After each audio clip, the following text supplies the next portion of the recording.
Today, I want to welcome Cesar Castro.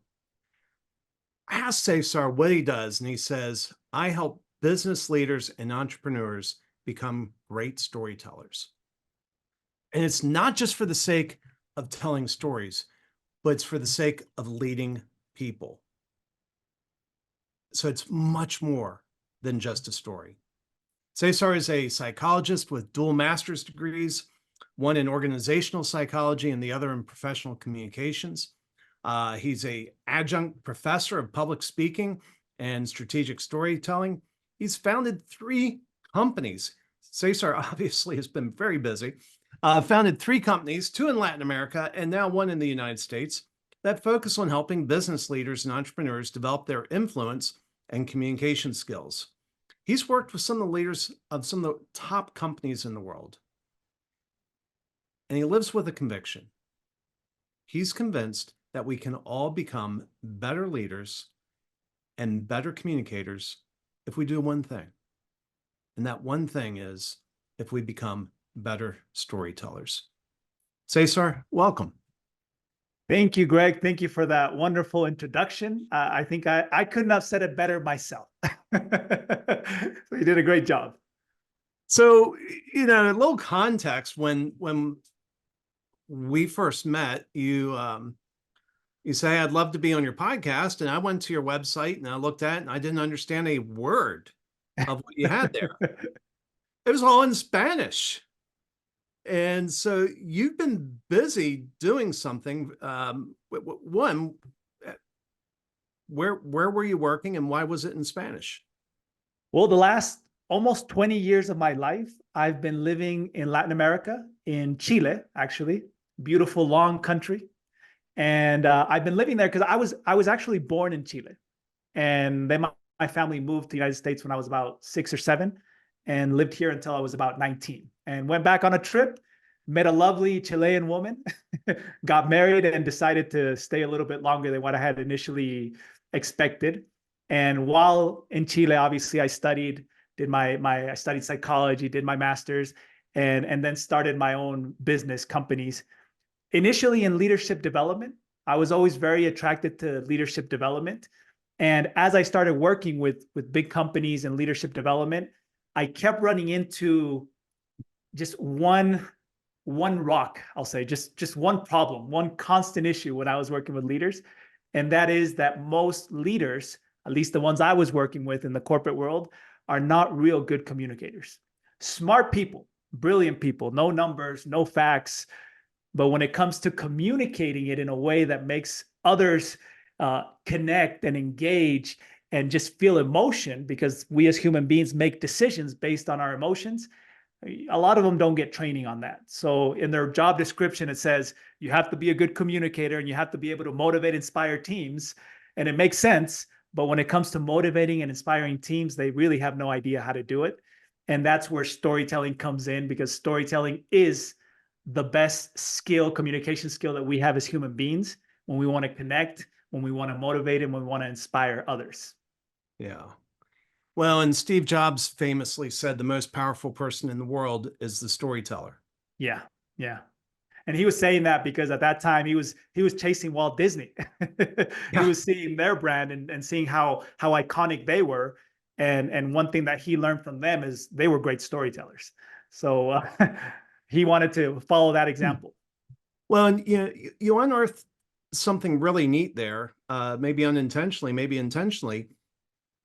There's a belief that we have to come up with these great ideas. And I think there's some relief for somebody is if even Steve Jobs came up with something where he's stealing an idea from another visionary, Walt Disney. Yeah. If we can respect Steve Jobs for his effectiveness at stealing someone else's idea and implementing it, then we shouldn't be too bashful about stealing the great ideas of others and implementing them ourselves. Yeah. Yeah. And I agree with you that a lot of times when we think of innovation, we think it has to be something so out of the box, so new that no one's ever heard of it. A lot of times, and the most innovative people are just able to grab something that already exists and make it a little bit better. Well, is there anything older than the story? know. I mean, water, the creation of Earth, but I think when it comes to human beings, we've been telling stories for over 100,000 years. So almost as long as we've existed as a species, once we started communicating, stories came into play as a way to communicate. I mean, initially, what anthropologists say is that the first stories that we told were all about the things that were outside of the cave, right? The adventures that were at the other side of the mountain, or where we could go find food. And stories in a way became the vehicle for us to communicate to others these important aspects that help their survival. Now I'm going to hit you with a question, and this may be an unfair question, but do you know how many years language preceded writing? I don't know the exact. I know that obviously language existed before we ever wrote, but I don't know the exact number of it. Yeah. But, before we had history books, cultures would tell stories of Yeah. what happened. Yeah. And that's why that's why I was saying that there are few things that are older than stories. Stories are older than history books. Yeah, for sure. For sure. Stories are so old and so hardwired in us that the way that we understand the world and the way we communicate our internal world to others is naturally through stories. It's actually one of the good news that I always tell my clients when they hire me because they want to be good storytellers. I tell them right from the very beginning, the good news is that you are already a storyteller, because we as human beings, we're naturally storytellers. We don't come home at night after a hard days of work and when our kids or our wife ask us, hey, how did it go today? We don't pull out a PowerPoint presentation, right? We don't pull out bullet points. What we do is we start telling stories, because that is the natural way of how we as human beings try to organize and especially try to give meaning to what's going on in the outside world. Yeah. Well, and one of the things that we were talking about in the green room was changing people's minds. And we have this false belief that we can present more data. If we just give people the right data, the right facts, eventually they'll come to the right answer. Mm-hmm. And the thing that we're running into is people have, broken belief systems that are anchored in deeply held beliefs. And I personally believe, I'm interested in your take on this, but I personally believe I don't know of any way of changing someone's deeply held belief except by a dramatic story. Yeah. Yeah. We actually, the way and psychology explains this in more details, but the way that we create these deep ingrained beliefs are through emotional experiences that we've had in our life, and then the story that we tell around it. And we repeat that story so many times that it becomes an ingrained belief. It becomes something that then we later don't even think about. It's just part of how we perceive the world. So it's really important to understand this, because like you said, a lot of what we see today, especially in the business world and leadership, is we try to persuade, or we try to change people's perception or feelings or actions towards something by being logical. If I can give this person the numbers, if I can give them the stats, if I can give them the data, I will change their way of thinking or feeling about this. And I always tell my clients, if it was that easy, if it was just show them the information and people will change, then there would be no smokers, there will be no alcoholics, there would be no issues with leaders in organizations. We would have all the best parents in the world. Why? Because that information already exists. I mean, you can buy a parenting book and have all the information of how to raise a child well. You can have a leadership book and know how to lead, like Nelson Mandela. There's books, tons of books that talk about the effects of alcohol or tobacco, and people still do it. Why? And I always tell them, because information is not enough to change people's decisions and the way they feel about things.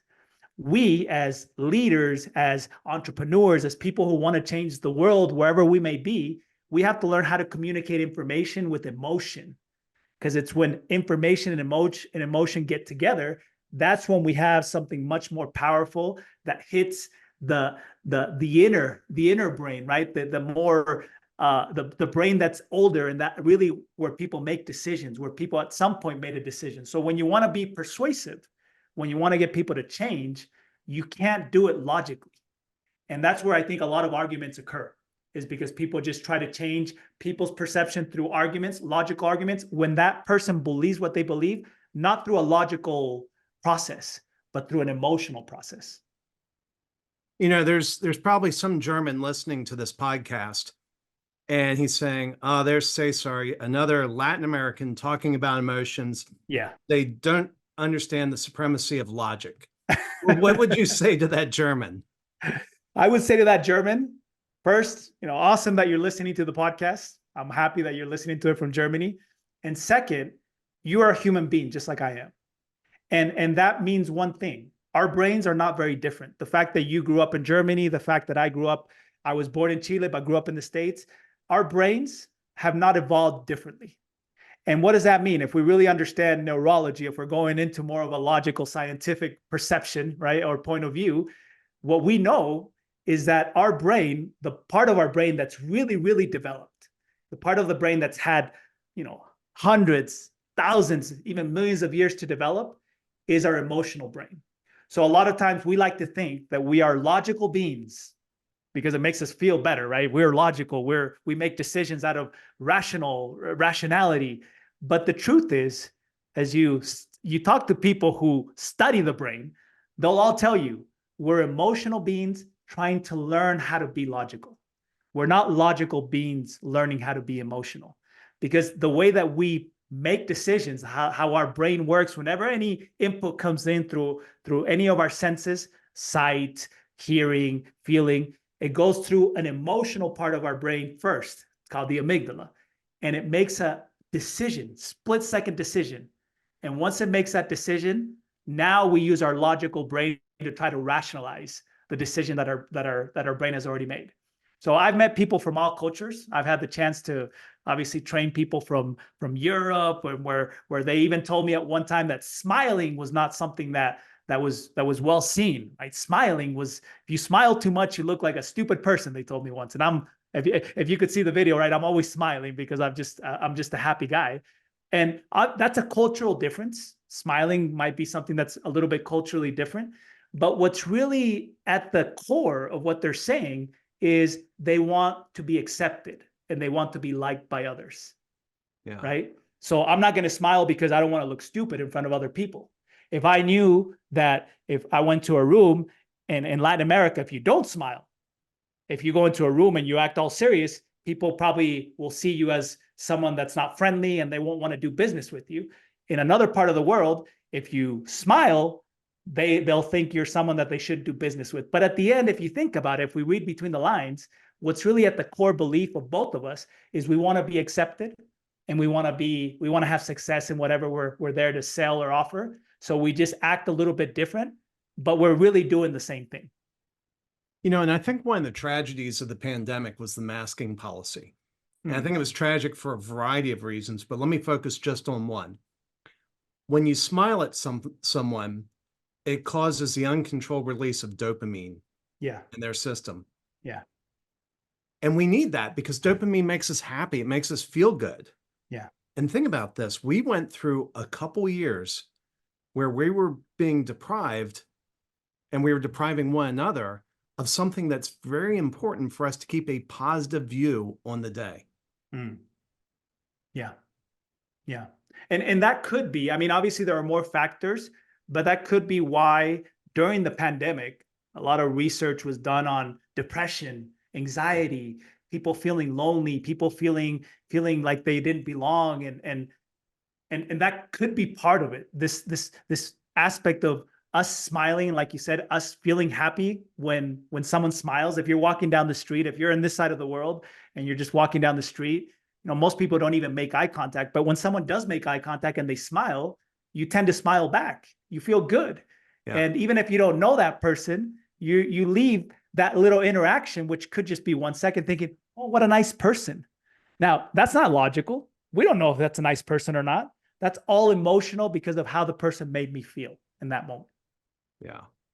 Yeah. And it's, Yeah, and I think you're right. I do think there were a lot of things that contributed to depression, but that's certainly one. And we know that also uh, childhood development was stunted, speech development was stunted because they couldn't see people's mouths moving, Hmm. and they couldn't see some of the emotions. I know a guy. Um, I know a guy, and he just has this natural twitch to just kind of smile at you periodically, and it has a profound effect. I don't care who you are, it's going to stop you in your tracks. Now, he used to be a trial lawyer, and I think that's probably where that developed in him because, it turns out winning court cases is less about the facts and probably even more about the story if we kind of Yeah. use this to bring it back into the story. Yeah. Yeah. And it's about that emotional connection. Yeah. I always say, and this is again one of my like iconic phrases that I'm always communicating to my audience, to my clients. People, human beings, we're social beings. Right? We've all heard that before. We're social beings, which means we want to socialize, we want to connect, we want to belong, we want to connect with other human beings. And when we're communicating, if we're public speaking or if we're communicating in interpersonal settings, we always want to connect first with the messenger before we connect with his message. And this is an important principle, especially when you're trying times to sell things or you're trying to communicate a message to someone. A lot of times we start right away with the message, with the product, with the service, when we don't understand, and this is all human psychology, that the person, if you are able to first get the other to connect with the messenger, which starts with all these little micro signs and nonverbal things that we can do before we even have a conversation. If you get people to connect with the messenger, they'll be much more willing to connect with the message. Yeah. Yeah. Well, I think, that stumbles into an area that I spend a lot of time that stumbles into trust. Yeah. And you mentioned the amygdala, and for those who aren't familiar with that, that's sort of the fight or flight part of the brain. It's the thing that keeps us alive. Uh-huh. And when the amygdala detects something that says, danger, that triggers the flight. Well, when you're meeting somebody, they're trying to figure out, are are you going to be my friend or are you going to eat me? Yeah. And Yeah. so that's what you're talking about, if I'm following you correctly. Yeah, exactly. And those are decisions we make in the first few seconds of meeting someone.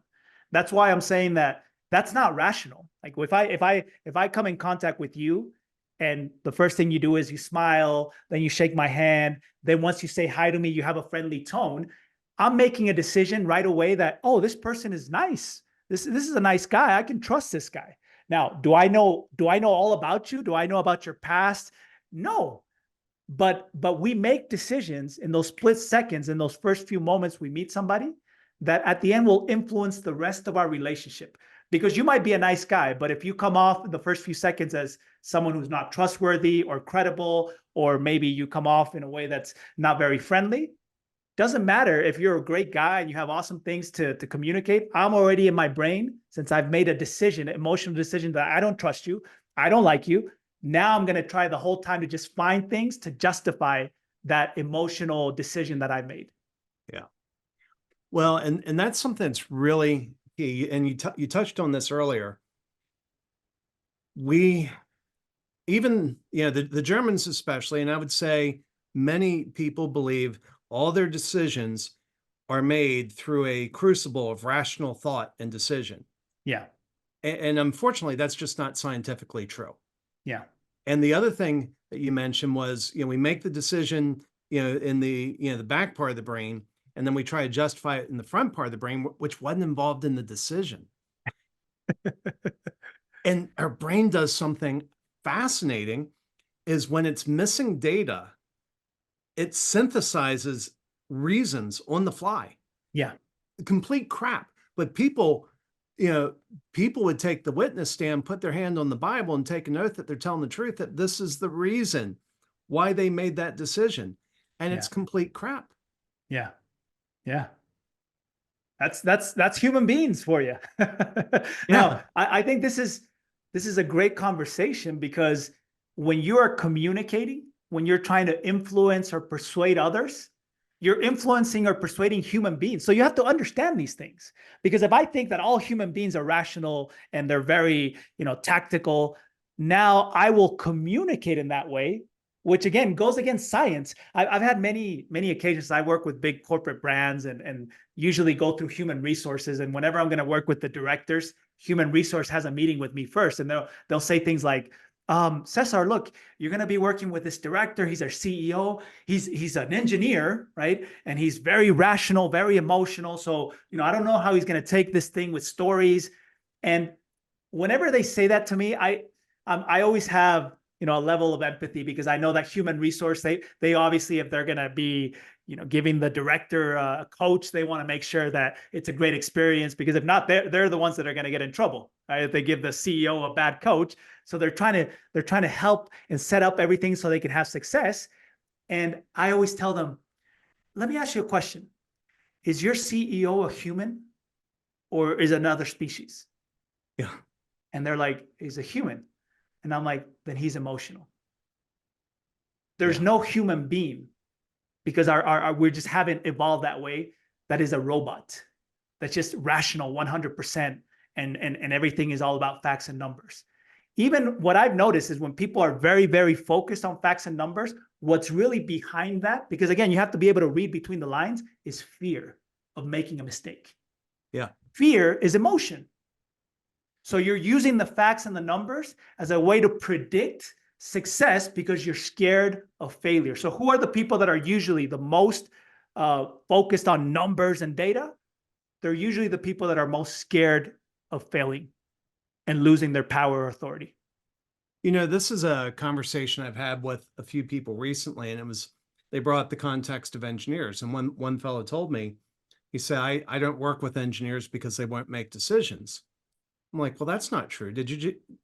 We're meeting here for coffee. Did you get in a car and drive here, or did you walk? He's like, well, I got in a car and drove. I said, you were only able to do that because a bunch of engineers made decisions.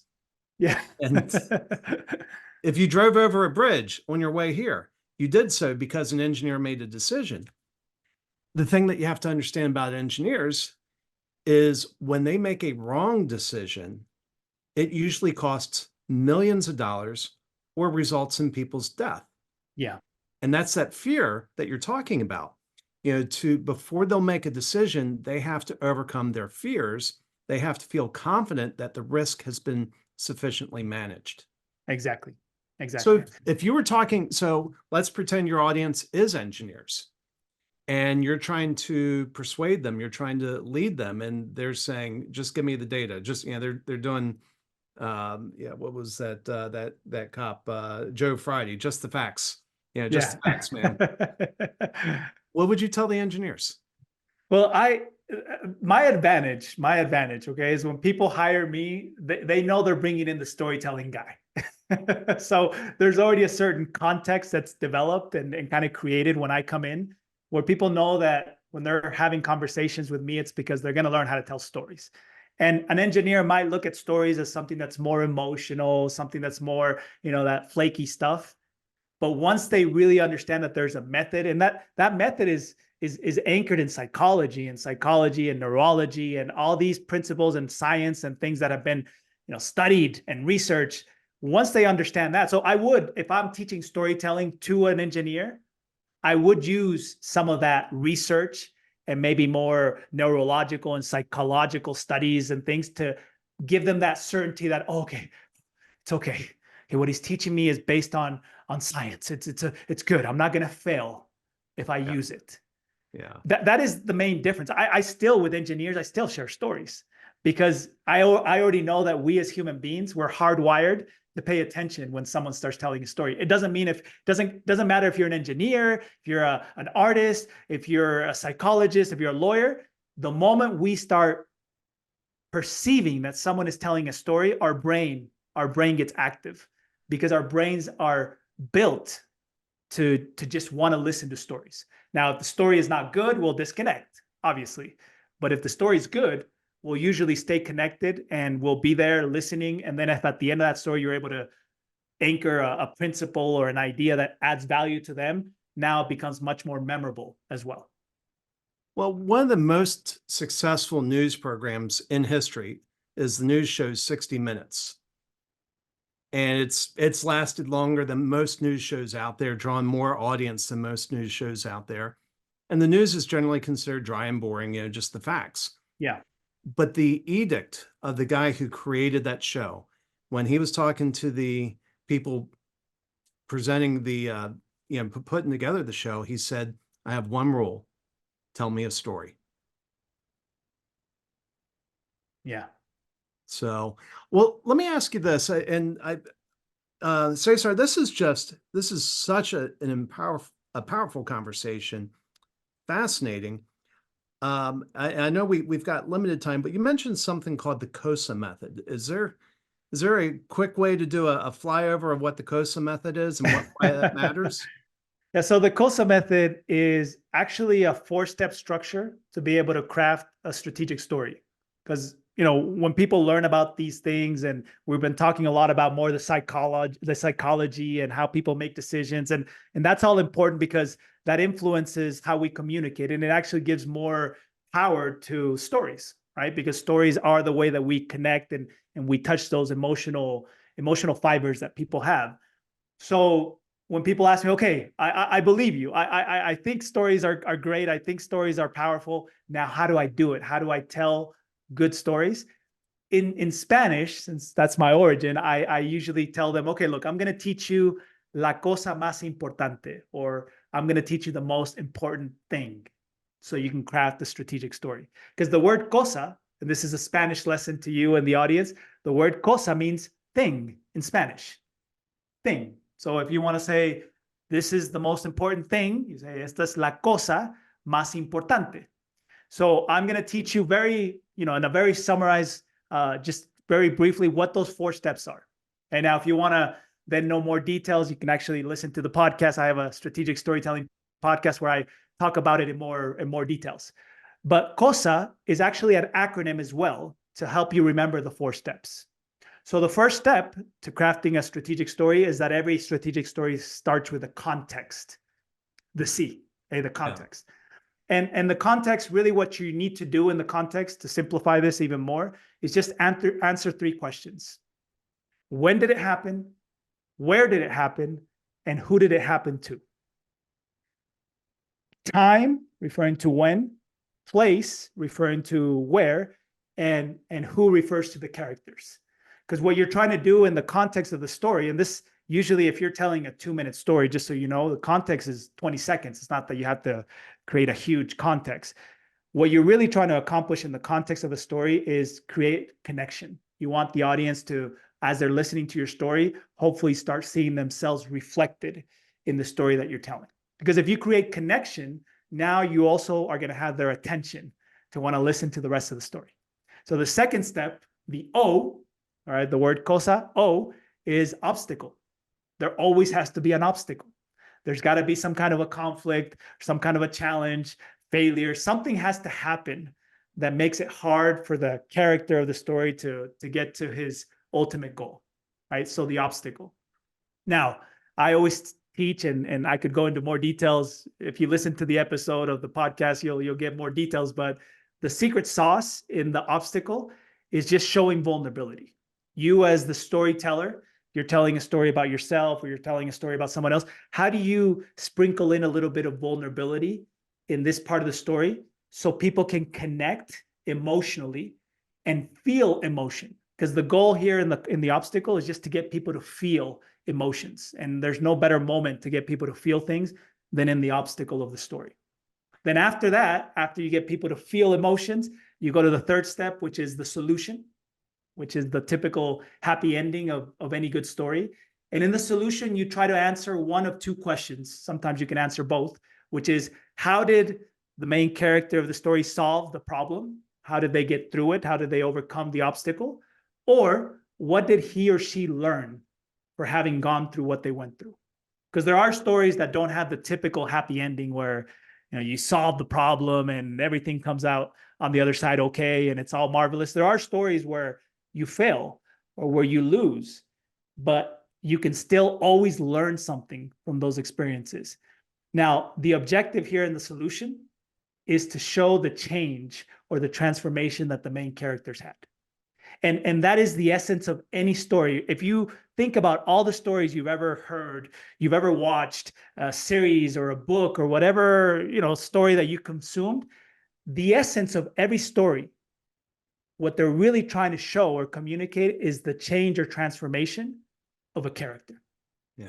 That is the essence of any story that we've ever watched, we've ever heard, we've ever listened to. The change or transformation of a character. We're attracted to change and transformation, and we love to hear stories of change and transformation of others, because in a way it helps us and it teaches us how to change and transform as well. So these are 3 steps. I said there's 4, there's one more, but the third one, just so you know, just with these 3 steps, if you understand the objective or the goals of each one of these stages, you'll have a pretty good story, right? So you have the context to create connection, you have the obstacle to generate emotion, and you have the solution to show the change of the main character. The 4th step, and this is what makes your whole story strategic, is called the application. The application. And the application refers to how does this apply? How does this story that I just told you apply to the audience? So usually in the application part of your story is where you would connect your idea or your message that you're trying to get across. Because at the end, as the audience listens to your story, if you're telling a personal story, for example, they'll be asking themselves at some point, what does this story have to do with me? Why should I care? And in the application, that's where you connect that purpose or the why you should care, or how does this apply to you? And that is what makes your story strategic. When people can find value from the story because it teaches them something for their own personal life or for their business or whatever situation they're in, now your story becomes memorable, and you influence in what is the objective here in this step, which is you have to try to get them to take action, right? The objective in the application is to hopefully generate some kind of change in your own audience. And if you do that, you've applied la cosa más importante, or what I call, the COSA method. The C, to create connection, the O, to generate emotion, the S, to show the change of the main character, and the A, to influence the change in the audience. La cosa más importante. And the thing I was hearing as you described that, you were saying that you have a systematic process that delivers repeatable results. Uh-huh. And that's something that should make both the Germans and the engineers delighted. Super happy. Well, Cesar, this has been so incredible. Thank you for coming on Leaders and Legacies. How can people reach you? Well, they can go to my website, my English version website, which is www.cesarcastro.com. That's one way they can find all about me there. They can follow me on LinkedIn. I'm very active on LinkedIn, constantly showing or sharing content and showing different things that I'm doing. Or they can listen to the Strategic Storytelling Podcast, which is on any podcast platform that they listen. And it's a new project that I started now in English. And we have, I think, 6 or 7 episodes up, but we'll be probably uploading about 20 episodes this year. And that will be a good way for you to learn and start getting your feet wet with strategic storytelling. Excellent. Well, thank you for telling us on Leaders and Legacies. Thank you very much.